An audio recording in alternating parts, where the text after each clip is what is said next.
The night before battle, Roman gladiators were forbidden from having sex. Spartan warriors abstained for weeks before major campaigns. Samurai masters taught that a single ejaculation could cost you your life in combat. And Muhammad Ali refused to touch his wife for 6 weeks before every fight. What did these warriors know that we've forgotten? They understood something fundamental. There's a direct connection between what happens in your bedroom and what happens on the battlefield. Your sexual essence isn't just about making babies, it's liquid violence, concentrated aggression, raw power waiting to be unleashed. And every time you waste it, you're handing victory to your enemy. This isn't morality. This is strategy. This is survival. Let's talk about why the greatest warriors in history guarded their semen like they guarded their lives. Sparta didn't produce soldiers. Sparta produced weapons in human form. And the process started before birth. Spartan men were forbidden from marrying until age 30. But here's what most people don't know. They still had wives assigned to them in their 20s. The wife would live separately, and the husband could only visit her in secret at night for one purpose: procreation. These visits were brief, clandestine, and infrequent. A Spartan man might father children without ever having seen his wife in daylight. Why this bizarre arrangement? Because Sparta understood that a man who lives with a woman who has unlimited sexual access becomes domesticated. He becomes soft, his edge dulls. The Spartan agog, the brutal training system that turned boys into warriors, included explicit instruction on sexual discipline. Young Spartans were taught that semen contains the essence of masculine power. Waste it frequently, and you waste your strength. Conserve it, and you become dangerous. There are accounts of Spartan warriors going months without ejaculation during military campaigns. They believed that retained semen made them fearless in battle, faster in combat, and more resilient to injury. When a Spartan phalanx crashed into Persian lines at Thermopylae, they weren't just fighting with bronze and muscle. They were fighting with accumulated vital force that other men had pissed away in pleasure. The results speak for themselves. 300 Spartans held off hundreds of thousands. Not because they had better weapons, not because they had better armor, because they had better discipline. And that discipline started with what they did or didn't do with their sexual energy. After major battles, Spartans were given leave to visit their wives, but only after victory. Only after the violence was done. Sex was the reward for warriors, not the comfort of weaklings. Roman gladiators were slaves. They were property. They were disposable. But the night before they fought, they were treated like precious commodities. And one of the strictest rules: no sex. Gladiator trainers, the lanistas, understood something crucial. A man who ejaculates before combat loses his killer instinct. That raw, primal aggression that makes you want to destroy another human being. It comes from the same place as sexual drive. Spend it in the bedroom, and you have nothing left for the arena. Ancient Roman physicians wrote about this extensively. Galen, the most famous medical doctor of the Roman Empire, stated clearly that sexual activity before athletic competition or combat reduces strength, speed, and endurance. He observed gladiators and noted that those who abstained before fights performed markedly better than those who didn't. But there's something even more interesting. Gladiators who survived many fights, the veterans, often chose celibacy voluntarily. They discovered through experience that the longer they retained, the sharper they became. Some of the most legendary gladiators, men who won hundreds of bouts, were known to go months between sexual encounters. There's a paradox here. Gladiators were sex symbols in Rome. Wealthy women paid fortunes to sleep with champion fighters. Gladiator sweat was sold as an aphrodisiac, These men could have had unlimited sexual access, but the smart ones, the survivors, understood that their value in the arena was directly tied to what they didn't do outside of it. Think about what this means. These men were literally fighting for their lives. One mistake, one moment of slowness, one instance of hesitation meant death. They couldn't afford superstition or placebo. If abstaining before combat didn't provide real, tangible advantages, they would have abandoned the practice immediately. But they didn't, because it worked. In feudal Japan, there was a term, Shojin Kekkai. It means purification through abstinence. And for samurai preparing for battle, it was mandatory. The samurai code, Bushido, wasn't just about honor and loyalty. It was a complete system for maximizing warrior effectiveness, and sexual discipline was central to that system. Samurai masters taught that sexual energy and fighting spirit come from the same source, the hara, the lower abdomen energy center.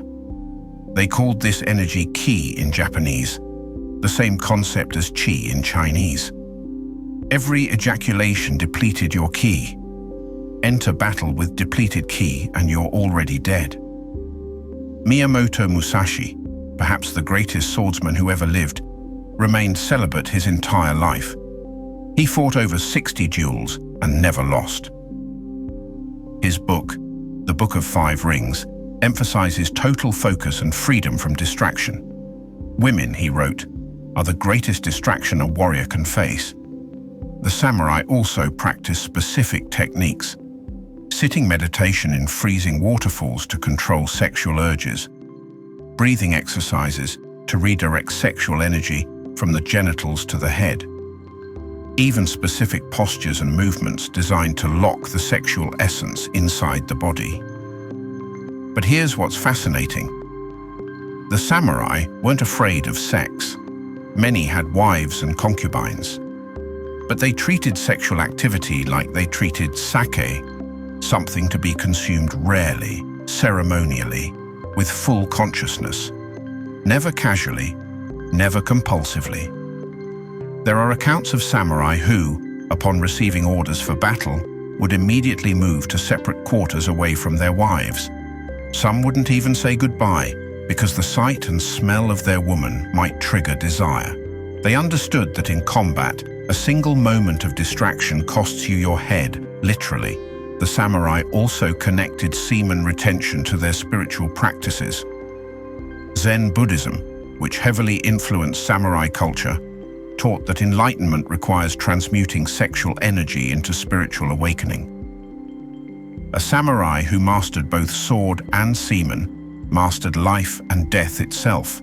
Let's jump forward to the 20th century. Muhammad Ali, the greatest, had a rule: no sex for 6 weeks before a fight.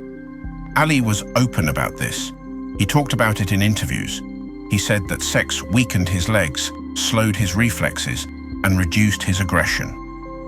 His trainer, Angelo Dundee, enforced the rule strictly. 6 weeks, no exceptions. But Ali wasn't alone. Mike Tyson, in his prime, would abstain for months before major fights. He said that sexual frustration made him want to hurt people, and that's exactly the mindset he needed in the ring. Tyson described the feeling of walking into the arena after months of retention as having tiger blood in his veins. Manny Pacquiao, one of the greatest boxers of all time, abstains for weeks before fights. David Haye, former heavyweight champion, said he doesn't have sex for 6 weeks before a bout because it releases testosterone and knocks the edge off. And it's not just boxing. UFC fighters, wrestlers, football players, Olympic athletes across multiple sports, many practice temporary abstinence before competition. Why? Because they've discovered what ancient warriors knew. There's a tangible, measurable connection between sexual activity and combat performance. Now, modern sports science is starting to catch up. Studies show that testosterone levels spike during abstinence, peak around day 7, then stabilize at elevated levels. Testosterone affects aggression, confidence, pain tolerance, and risk-taking behavior, all crucial for combat. But there's something beyond hormones. Athletes who practice retention report a feeling of controlled rage, a barely contained violence that makes them dangerous. It's not just physical, it's psychological. When you deny yourself the release, that energy has to go somewhere. In training, it goes into harder punches, faster sprints, more intense preparation. In competition, it explodes. Ali understood this instinctively. He would tell reporters, "I'm saving my energy for the fight. I'm not giving it to some woman." He knew that every moment of pleasure he denied himself was being stored, accumulated, concentrated into fist power. So what's actually happening in the body? Why does semen retention make men more dangerous? First, the obvious, testosterone. When you ejaculate, testosterone drops temporarily. Prolactin spikes, which creates that post-sex lethargy. This is biology's way of making sure you don't immediately mate again. Your body needs recovery time. But when you retain, especially for extended periods, testosterone stabilizes at higher baseline levels. Higher testosterone means more aggression, more competitiveness, more willingness to take physical risks. These are exactly the traits you want in a warrior. Second, dopamine. Sexual activity, especially ejaculation, creates a massive dopamine spike followed by a crash. It's the same neurochemical pattern as drug addiction. In the crash phase, you're unmotivated, tired, foggy. But when you abstain, dopamine receptors upregulate. You become more sensitive to natural rewards. Small victories feel massive. Your motivation becomes intense and sustained. Third, there's something the ancients called vital force that we're just beginning to understand. Semen contains incredibly concentrated nutrients. Zinc, selenium, proteins, amino acids, enzymes. When you retain, your body doesn't waste these resources on constant sperm production. It redirects them. Bone density increases. Muscle recovery improves. Immune function strengthens. But beyond measurable biochemistry, there's something psychological that might be even more important. When you practice sexual discipline, you develop the ability to sit with discomfort, to experience desire and not act on it, to feel the urge and override it with will. This is the exact mental skill required in combat. The ability to feel fear and advance anyway, to feel pain and continue fighting, to feel exhausted and summon one more punch. Warriors aren't people who don't feel weakness. They're people who feel it and act anyway. And you train that capacity every time you resist sexual urge. There's a reason why every major warrior tradition included sexual discipline. It wasn't about religion or morality. It was about creating men who could do violence effectively. And that requires a kind of energy, a kind of controlled fury that sex dissipates. Closing, the choice, 11 to 12. So here's the truth that modern men don't want to hear. You're in a battle whether you acknowledge it or not. It might not be physical combat.